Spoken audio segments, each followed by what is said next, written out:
Hi guys. I hope that you enjoyed your special fun class with Mrs. Halwa today. And so here's the video explaining your work for today. So if we're looking in our booklet, of course you can always find the activities you need to do on this page. But today we're starting with the phonics.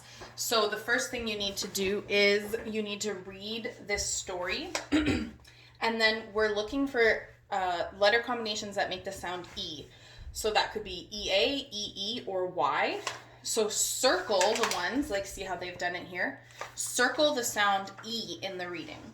And then draw a line under what makes the sound I. So that's IE, IGH, and Y. Okay, so that's just to practice again with those same sounds. Then this is just like what we did yesterday, just with new sounds. So you have the choices up here of A, O, ow, oh sorry, ow, you, and or oo, remember. So those can make two different sounds. So you're gonna go through and match up with the correct vowels in the middle. And then you're going to sort these words. So there's a list of words at the bottom, and you're going to put them in the correct category. So do they say o, or oo? Okay? Of course, they're not necessarily spelled that way. That's just the sound you hear. Then you have some words down here in the word box, and you're going to need to put them in the correct sentence. So you'll read the sentence, please blank here. I'm going to look, please stay here. That makes sense. I'm going to write stay right there. And then you're going to do it again. Another story to read. You're going to circle the long A sound. So that's A. So that could be AI or AY. Circle the A sound. And draw a line under the O sound. And lastly, you're going to find the correct word. So this is a picture of a tie. This says tight, dime, tie. So I would circle tie. So that is your phonics work for today. And then the next activity that you have for language arts is you need to generate ideas for your own nonfiction book. So of course we started writing our own nonfiction books when we were in class in December. And likely you do not have those with you, which is fine because this is going to be good practice of planning your nonfiction book. So instead of just diving in and starting to write, you're going to practice planning. So at the very beginning of this, which is where we're at today, you're just generating ideas. So you're going to come up with as many topics as you can think of that you might want to write a book about. So instead of just thinking, I'm going to write a book about this and going, you're going to just come up with as many ideas as you can. So that's what this page is for. Oh, you know what? My mistake. That was all a different activity. For this one, you are going to, well, you know what? If you want to go ahead and do that, you can. It is good to have lots of ideas. But for this one, my mistake, you're going to pick your topic. So let's say you have decided to write about, you could write, there's just so many things. Let me see. I'm going to pick Christmas. I'm going to write a book about Christmas. So I would write, my topic is Christmas. Let me do that now. My topic is Christmas. Now I'm going to generate as many ideas as I can, as many things as I know about Christmas. So I'm just going to write as many things as I can. I need to fill all these boxes. So what do I know? I know we give presents. I know that we maybe sing songs. There's songs called carols that go with Christmas. I know that there's lots of decorations, and I know what kinds they are too. I know that we spend time with family. I know that we eat specific foods. I know that it's always celebrated on December 25th. I know about Santa. I know about stockings. I know about Christmas movies. And I know that it's in winter. Okay, I just wrote down a bunch of ideas. Look, I filled this page with just things I know about Christmas. So now your job is to separate those ideas and come up with chapters. So if I look at all of my ideas, and there's also a backside if you have more that you know, we need to separate this into chapters. So I'm going to look at these, and you can even take this page out and cut them if that would be easier for you to organize. I'm going to look at these and say which ones can go together. Which ones would make a good chapter? For example, December 25th, winter, Christmas movies. That could probably be a chapter just called December. So I'm going to go to this page here.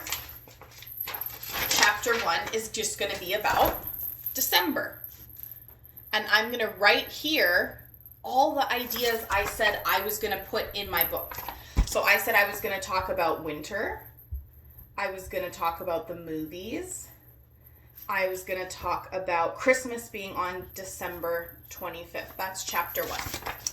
Okay, now I need to plan my next chapter. Let's look back at my list. What else could I talk about? Well, I could just talk about the decorations of Christmas, because I said here, decorations and stockings, and what else could I put with there? Maybe the songs too. Songs could be part of decorations. So I could write chapter 2 could be about decorations. So here I can talk about stockings and talk about what we do with them.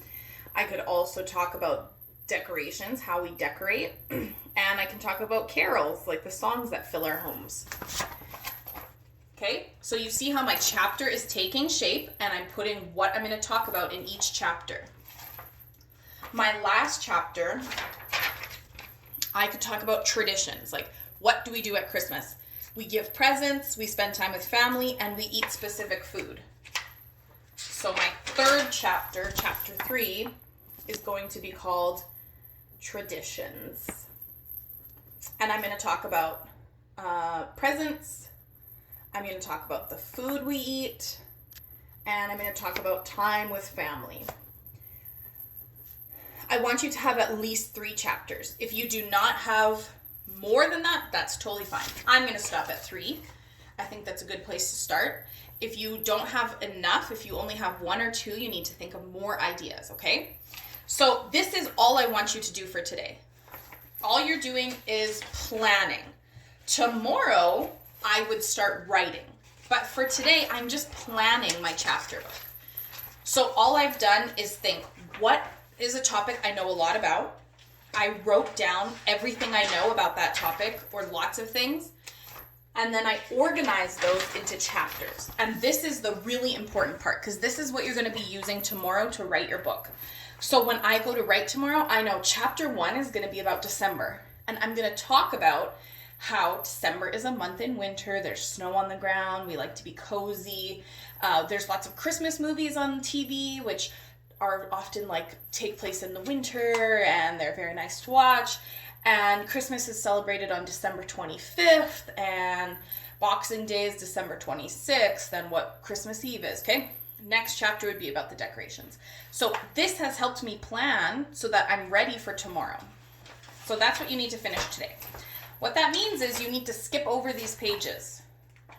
So these writing pages, skip over them, because that's for tomorrow. The last thing that you have to do today is some social studies. So we are going to be starting a new unit in social. We're not going to be talking about the past anymore.